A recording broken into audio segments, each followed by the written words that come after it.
अगर जन्नत में जाने का इरादा हो तमामी का, अगर जन्नत में जाने का इरादा हो तमामी का, तो गले में तौक डाल लो मोहम्मद की गुलामी का। मोहम्मद की गुलामी दीन हक की शर्त अव्वल है। अगर हो इसमें कुछ खामी तो सब कुछ नामुकम्मल है। मोहम्मद दे गुलामा दा गुलाम होना ही काफ़ी है। मोहम्मद दे गुलामा दा गुलाम होना ही काफ़ी है। हासिल ए गुलामी दा मकाम होना ही काफ़ी है। मैं मनदा हाँ जिंदगी दी एक दिन शाम होनी है। तवज्जो करना, मैं मनदा हाँ जिंदगी दी एक दिन शाम होनी है। जे हो जाए मदीने विच ते एक शाम होना ही काफ़ी है। वाजिबुल एहतराम अजीज दोस्तों, बुजुर्गों और भाइयों, कुरान करीम की जो आयत आपके सामने तिलावत की है, इस आयत करीमा में अल्लाह रब्बुल इज़्ज़त इरशाद फरमाते हैं, वमा आताकुमुर रसूलु फखुज़ूहु वमा नहाकुम अन्हु फंतहू। अल्लाह फरमाते हैं कि मेरे हबीब जो कुछ आपको दे दे वो ले लो, और जिस काम से रोक दे उस काम से रुक जाओ। वमा आताकुमुर रसूलु, रसूल सल्लल्लाहु अलैहि वसल्लम जो कुछ तुम्हें दे दे फखुज़ूहु, ले लो उसको। वमा नहाकुम अन्हु फंतहू, और जिस काम से आप रोक दे उससे रुक जाओ। यूं समझ ले अल्लाह रब्बुल इज़्ज़त ने दुनिया और आखिरत की कामयाबी का एक मेयार अपने बंदों को दिया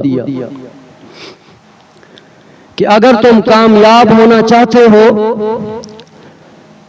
और अपने रब को राजी करना चाहते हो तो उसका एक ही तरीका है, और वो तरीका है अल्लाह के महबूब सल्लल्लाहु अलैहि वसल्लम वाला। जिंदगी के हर शोबे में, जिंदगी के हर सांस और हर लम्हे, हम जो भी काम करते हैं, अपने हर काम में, अपने हर अमल में और अपने हर कौल और फेल में, हर हाल में अल्लाह के महबूब सल्लल्लाहु अलैहि वसल्लम का तरीका अपनाएं। अगर हमने अल्लाह के महबूब सल्लल्लाहु अलैहि वसल्लम का तरीका अपना लिया तो समझो कामयाबी है। अगर उसके तरीके के खिलाफ कोई काम किया तो समझ लो नाकामी है। और मैं तो कहता हूं रब को राजी करने का सिर्फ एक ही तरीका है, और वो तरीका है अल्लाह के महबूब सल्लल्लाहु अलैहि वसल्लम वाला तरीका। इसलिए कि आज हमने अपने रब को नाराज किया है। रब की नाफरमानी करके, गुनाह करके, जुर्म करके, अपने अमल से, अपने कौल और फेल से, अपने किरदार से, अपने गुफ्तार से हमने अपने रब को नाराज कर दिया है। अगर हम अपने रब को राजी करना चाहते हैं तो रब को राजी करने का सिर्फ एक ही तरीका है, और वो तरीका है अल्लाह के महबूब सल्लल्लाहु अलैहि वसल्लम वाला तरीका। एक मिसाल देता हूं आपको। अगर हमारी बरादरी का कोई बंदा हमसे नाराज हो जाए और हमारे घर में कोई खुशी का मौका आए, बेटे की शादी हो, बेटी की शादी हो, तो हम कोशिश करते हैं कि भाई नाराज हो गया इसको राजी कर ले, बहन नाराज है उसको राजी कर ले, या बिरादरी का कोई बंदा, कोई बड़ा आदमी नाराज है उसको राजी कर ले। खुद चल के जाते हैं, राजी नहीं होता। पूरी बरादरी कहते वो राजी नहीं होता, पूरी कौम कहती है वो राजी नहीं होता, बात नहीं मानता। लेकिन आप चाहते हैं कि ये बंदा राजी होना चाहिए, खुश होना चाहिए, खुशी के मौके पे हमारी महफिल की जीनत बनना चाहिए, हमारे बेटे हमारी बेटी की शादी में इसको आना चाहिए, मगर वो किसी तरह मानता नहीं, वो किसी तरीके से राजी नहीं होता। तो आप फिर अपना दिमाग लड़ाते हैं, सोचते हैं यार कोई ऐसा बंदा तलाश करो जो इसका गहरा दोस्त हो, जिसकी बात ये ना टालता हो, वो बंदा तलाश करो, उसके पास जाओ, उसे साथ लेके जाओ, जिसकी बात ये नहीं टालता, तो जो खुद ब खुद राजी हो जाएगा, हमारी खुशी के मौके पे, हमारी शादी के मौके पे जरूर आएगा। तो दुनियादारी में ऐसे होता है।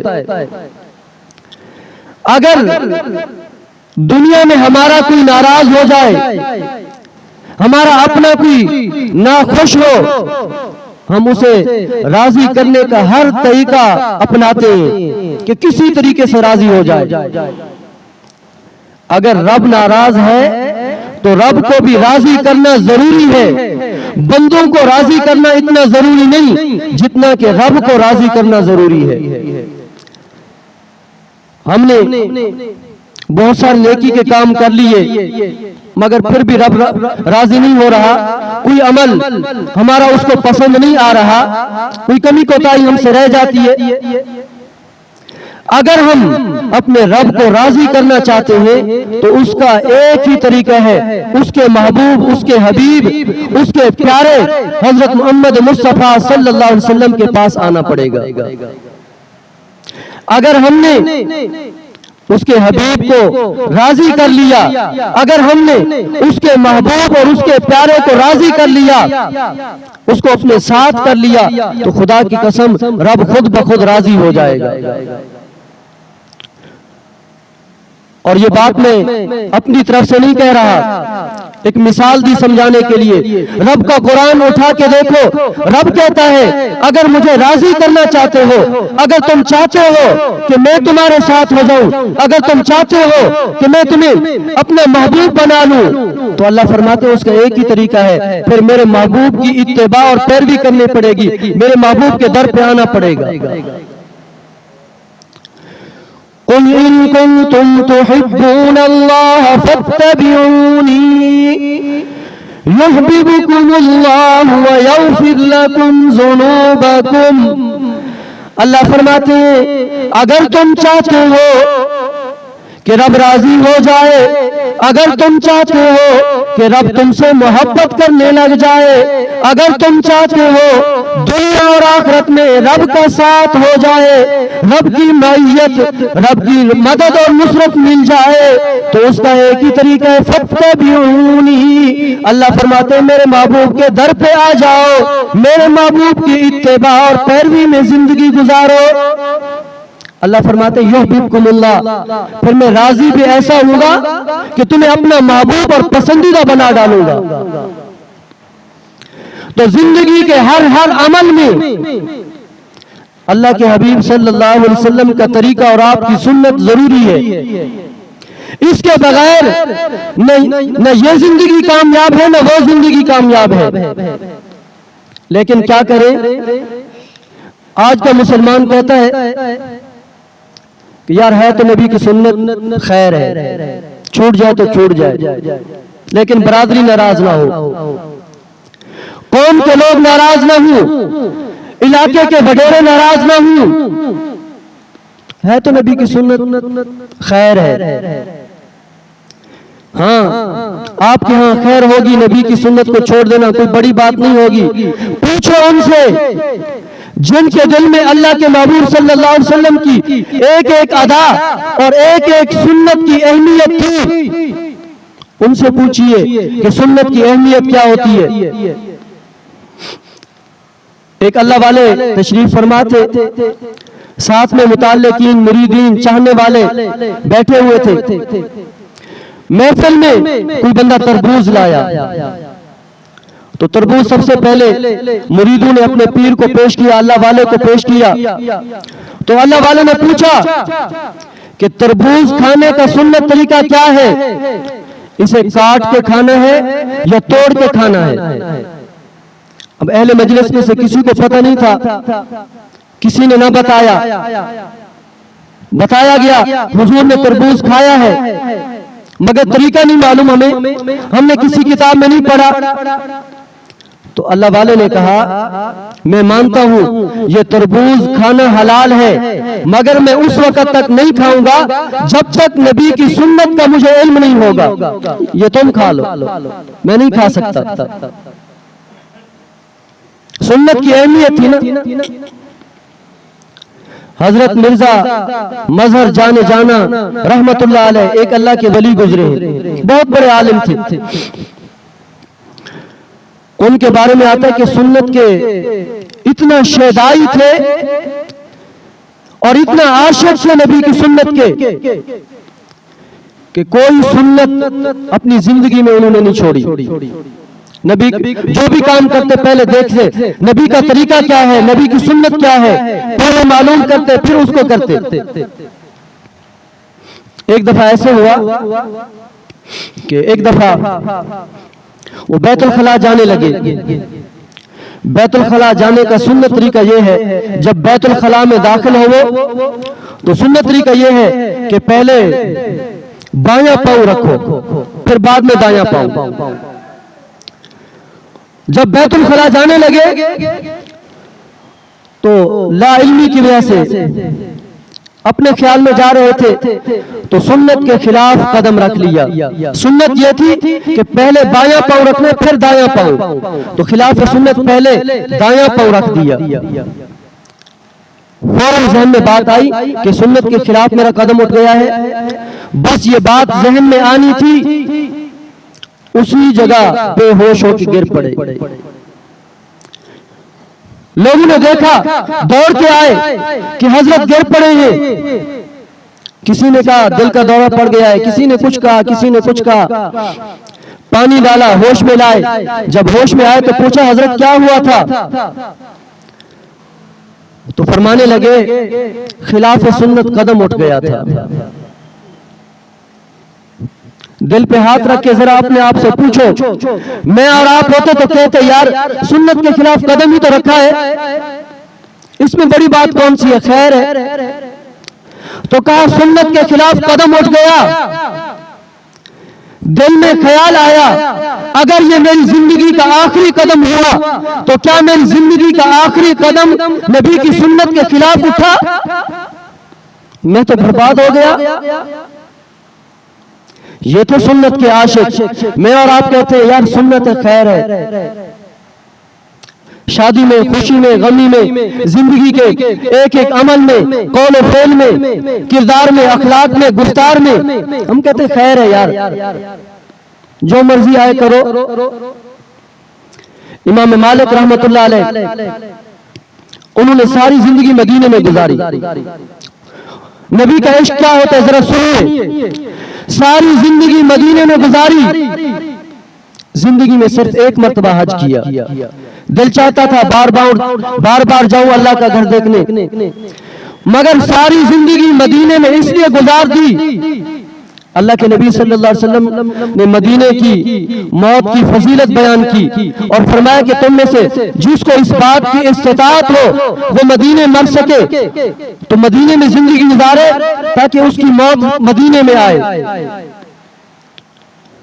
तो इसी नीयत से मदीने से बाहर नहीं जाते थे, कहीं मदीने से बाहर जाऊं और मौत आ जाए। सिर्फ एक दफा हज किया, सारी जिंदगी मदीने में गुजार दी, इसी तमन्ना के साथ कि मौत आए तो मदीने में आए। और सिर्फ बातें नहीं थी उनकी, इश्क था, सच्ची मोहब्बत थी और नबी की कोई सुन्नत उनसे नहीं छूटती थी। इसी वजह से उनके दिल में नबी की मोहब्बत कूट कूट के भरी हुई थी। इमाम मालिक के बारे में आता है एक दफा मस्जिद नबी से बाहर जा रहे थे तो मस्जिद से बाहर जाने का सुन्नत तरीका यह है कि जब मस्जिद से बाहर निकलो तो पहले बायां पांव निकालो, फिर दायां पांव। मस्जिद में दाखिल हो तो सुन्नत तरीका यह है कि मस्जिद में पहले दायां पांव रखो, फिर बायां पांव। लेकिन जब बाहर जाओ तो पहले बायां पांव बाहर निकालो, फिर दायां पांव। सुन्नत तरीका यह है। मस्जिद नबी से बाहर आने लगे, साथ में कोई बंदा था, मसला पूछ रहा था, उसे मसला भी बता रहे थे, चल भी रहे थे और बाहर आ रहे थे, किसी काम के लिए बाहर निकले। तो अनजाने में ख्याल नहीं आया, मस्जिद से बाहर निकले तो खिलाफ सुन्नत कदम रख दिया। तवज्जो करना, जब खिलाफ सुन्नत कदम रखा वहीं पे बेहोश होकर गिर पड़े। जब होश में आए तो लोगों ने पूछा, हजरत क्या हो गया था? तवज्जो करना और दिल खोल के, दिल की आंखें खोल के ये जुमला सुनना। फरमाया, हजरत क्या हो गया था? बेहोश होकर क्यों गिर पड़े? फरमाया कि मेरा कदम जहन्नम की तरफ चल पड़ा था। मेरा कदम जहन्नम की तरफ चल पड़ा था।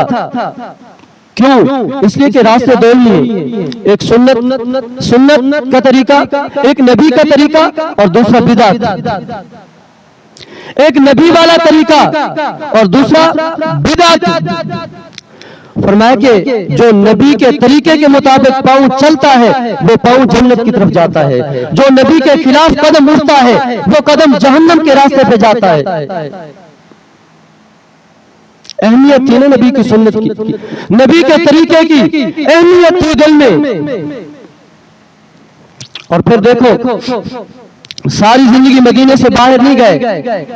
एक दफा ख्वाब में हुजूर अकरम सल्लल्लाहु अलैहि वसल्लम की ज़ियारत हुई, सल्लल्लाहु अलैहि वसल्लम। ख्वाब में ज़ियारत हुई, पूछा, या रसूलल्लाह सल्लल्लाहु अलैहि वसल्लम, सारी जिंदगी आपके मदीने में गुजार दी है इस तमन्ना के साथ कि मौत आए तो आपके शहर में आए, मौत आए तो आपके शहर की गली में आए। हज करना चाहता हूँ, बैतुल्लाह को देखना चाहता हूँ, जाना चाहता हूँ, बताइए मेरी जिंदगी के कितने दिन रह गए ताकि मुझे पता हो मैं इतने दिनों में बैतुल्लाह को देख के वापस आपके शहर में आ जाऊं। हुजूर ने इशारा किया, यूं 5 उंगलियों का इशारा किया, आंख खुल गई। अब उस जमाने में ख्वाब की ताबीरें बताने वाले जो इमाम थे उनका नाम था इमाम इब्ने सीरीन रहमतुल्लाह अलैह। इमाम मालिक रहमतुल्लाह अलैह ने अपने एक तालिब इल्म को भेजा शागिर्द को कि जाओ अल्लामा इब्ने सीरीन के पास ताबीर पूछ के आओ, लेकिन नाम नहीं बताना किसने ख्वाब देखा है। जाओ ख्वाब बताओ कि हुजूर की ज़ियारत हुई एक बंदे को, पूछा जिंदगी के दिन कितने रह गए, आपने 5 उंगली का इशारा किया है। अब बताओ 5 दिन रह गए, 5 हफ्ते रह गए, 5 महीने रह गए या 5 साल रह गए। शागिर्द गया अल्लामा इब्ने सीरीन के पास और ख्वाब सुनाया कि एक बंदे को यूं ख्वाब आया, ताबीर बताइए। अल्लामा इब्ने सीरीन कहने लगे, बताओ पहले किसको ख्वाब आई है? काजी उस्ताद ने कहा कि नाम नहीं बताना, कि जब नाम नहीं बताओगे तो ताबीर नहीं बताऊंगा। जाओ। शागिर्द वापस आया इमाम मालिक के पास, वो ताबीर नहीं बताते, वो कहते पहले नाम बताओ। कहा चलो जाओ मेरा नाम बता दो। शागिर्द वापस इब्ने सीरीन के पास आए तो कहा जी इमाम मालिक ने ख्वाब देखा है। तो अल्लामा इब्ने सीरीन कहने लगे, मुझे यकीन था कि इस वक्त ये आने वाला बंदा इमाम मालिक का शागिर्द है, ख्वाब भी उसी को आई होगी, ज़ियारत भी उन्हीं को हुई होगी। तो भाई बताओ ताबीर क्या है? तो इमाम इब्ने सीरीन रहमतुल्लाह अलैह ने बताया कि हुजूर ने जो 5 उंगलियों का इशारा किया है, आपने सूरह लुकमान की आखिरी आयत की तरफ इशारा किया है जिसमें अल्लाह फरमाते हैं कि 5 चीजों का इल्म सिर्फ अल्लाह के पास है। उनमें से एक चीज मौत है। मौत कब आएगी, किस जगह पे आएगी, सिर्फ अल्लाह जानता है। तो खैर बात कहां से शुरू की थी? इत्तिबा सुन्नत, नबी की सुन्नत और नबी का तरीका अगर हम अपनाएंगे तो ये जिंदगी भी कामयाब होगी और वो जिंदगी भी कामयाब होगी।